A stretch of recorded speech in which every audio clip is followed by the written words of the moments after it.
Bom, voltando à nossa aula sobre os aspectos naturais do continente africano, parte 2, né? Nós vamos trabalhar agora compreendendo, ou seja, as características naturais desse continente, tanto em relação ao relevo quanto também à hidrografia.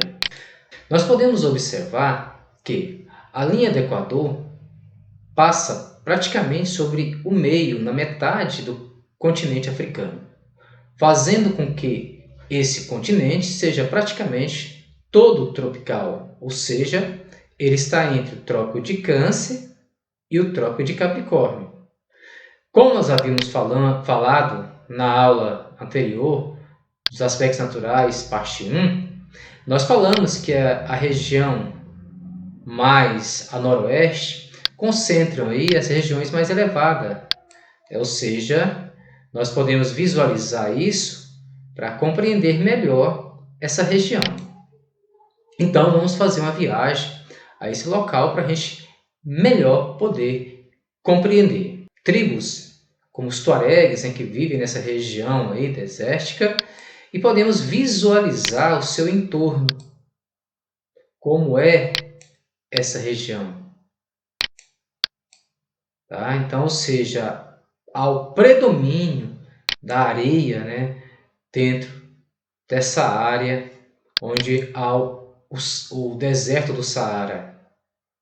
Então, ou seja, essa área localiza as regiões mais elevadas que nós chamamos de Atlas. Essa região a noroeste da África, nós podemos observar aí, ó, é uma das regiões mais elevadas da África. Aqui nós podemos observar a extensão dessa cordilheira do Atlas. Então, ou seja, há umas regiões bastante elevadas, como nós podemos observar na Cordilheira dos Atlas, outra região também, que é a região de maciços, também bastante antigo e também elevado. Nós podemos observar aqui também a região do Rift Valley, outra área também bastante elevada, o centro aqui, ó, e sul da África, e essa região leste aqui. Observando ainda o mapa, nós observamos que o Saara aqui, ó, maior deserto do mundo, ele é limitado ao norte pela cadeia do Atlas e a oeste pelo Oceano Atlântico. Né? Então nós temos aqui o Oceano Atlântico limitando o deserto do Saara e aqui a Cordilheira do Atlas. E também ao norte o Mar Mediterrâneo. No leste, muito pouco povoado, dominado pela influência cultural árabe. No deserto do Saara, ainda conservam certos cenários milenares, como as caravanas de comércios que cruzam o deserto aí, ó. Também, né, as tradições nômades e guerreiras, como os tuaregs que vivem aí, eu mostrei para vocês agorinha, muitos dos quais atualmente sedentarizados, né, em cidades e vilas que se localizam aí próximo mais ao litoral, né, que acaba de certa forma influenciando o modo de vida dele. Nessa área aqui, ó, nós encontramos o deserto do Kalahari. Estão na porção meridional do continente. No Kalahari, durante a breve temporada de chuvas, observam-se manadas de animais em sua migração anual, como ao delta do rio Okavango, que surgem periodicamente todos os anos e desaparecem nas águas do deserto.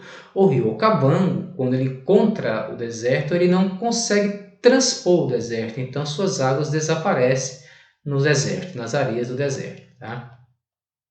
Nós observamos aqui, ó, uma diversidade climática. Uma diversidade climática que nós podemos observar desde a fronteira com o Mediterrâneo, lá, ó, onde está próximo da Cordilheira do Atlas, onde há o predomínio do clima mediterrâneo, influenciado pela umidade do mar Mediterrâneo, ocasionando uma certa umidade próximo do litoral ali. Devido a essa proximidade da cordilheira aqui, ó, do Atlas, acaba que essa umidade oriunda do Mediterrâneo não consegue chegar até as áreas mais centrais aí do Saara, ocasionando nessa região aqui um grande deserto, ou seja, uma condição climática de deserto, seco, com temperaturas bastante elevadas, né? Margeando as áreas desérticas, de clima desértico, nós temos aqui, ó, o semiárido, ou seja, esse semiárido da passagem para o tropical semiúmido, que está aqui, ó, que abrange para as regiões mais ao centro da África, próximo aqui do Lago Vitória, para leste, até chegar nas regiões mais ao norte e centro, aqui centro-sul do continente. Ó. Nessa região mais central aqui, ó, próximo da linha do Equador que passa aqui, ó, nós temos aqui uma área bem mais úmida, né? Ou seja, onde há o predomínio aqui, ó, do clima equatorial, muito parecido com o equatorial que nós temos no Brasil. Então, nós podemos fazer um paralelo entre esse mapa com o estical, onde aqui o clima e a vegetação está intimamente ligado, né? Ou seja, o clima ele condiciona a formação, juntamente com o relevo, a formação da vegetação. Né? E com aqui, ó, predomínio aqui nessa área litorânea do clima mediterrâneo, vai surgir a floresta mediterrânea ou mata mediterrânea nessa área do litoral mais ao norte da África. Aí. Aqui ao meio com o predomínio das áreas desérticas, né? Ou seja, o clima desértico e também a vegetação desértica, com espécies xeromórficas, xerófilas, né? Ou seja, vegetação típica dessas áreas aí. Nas áreas aqui ó, onde há o semideserto, aqui no Brasil, né, ocorre aí a vegetação da caatinga, né? E aí nessa região ocorre as savanas, né? Ou seja, dando transição mais aqui para as regiões semelhante ao nosso, a steppe, né? Muito parecido com o cerrado brasileiro aqui. E essas áreas mais úmidas aqui, nós já damos transição para as florestas tropicais e equatoriais, muito parecida com as do Brasil também, né? Com um porte bastante elevado, né? Ou seja, florestas densas, fechadas, bastante umidade, e isso devido à proximidade aqui com o oceano e a baixa latitude, que é a linha do Equador, que passa nessa região aqui. Essa vegetação de deserto, nós podemos observar ela em um game Call of Duty Black Ops 2, que retrata Angola, um conflito civil na Angola que acaba ocorrendo na região, né, de clima semideserto, ou seja, onde a gente pode visualizar a savana que faz transição já com as áreas desérticas. Então você percebe, fica bem claro lá, né, o predomínio da escassez de água, ou seja, as temperaturas bastante elevadas. Como podemos observar, a vegetação é bastante escassa, rala.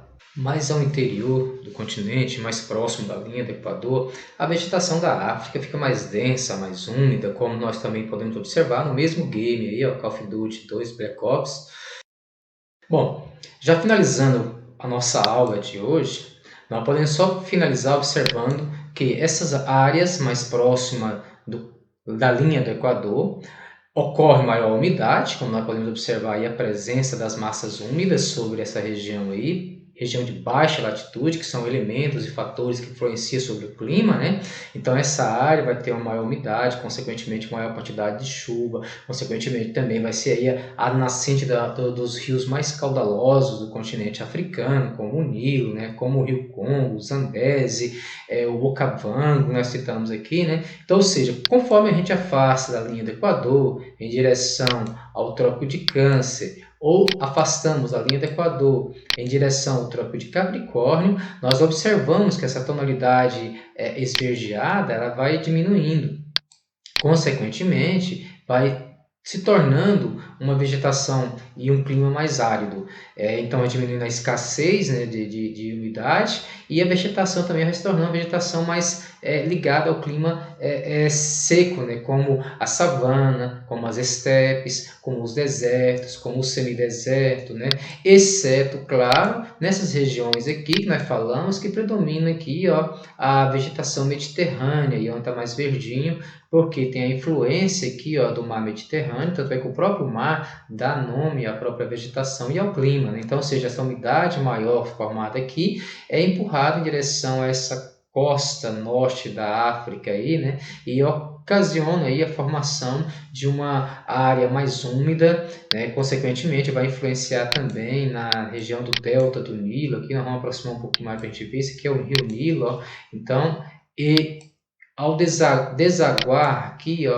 no mar Mediterrâneo, o Nilo forma um delta, ou seja, são vários canais que ele se forma, vai formar nele para desaguar essa água que ele traz lá do centro da África, né, desaguando toda essa água aqui no litoral. Então essa área aqui é uma área mais úmida, consequentemente essa área é bastante utilizada há muito tempo, né, para a produção agrícola, e da mesma forma concentra em grandes cidades, né, ou seja, a maior concentração populacional também.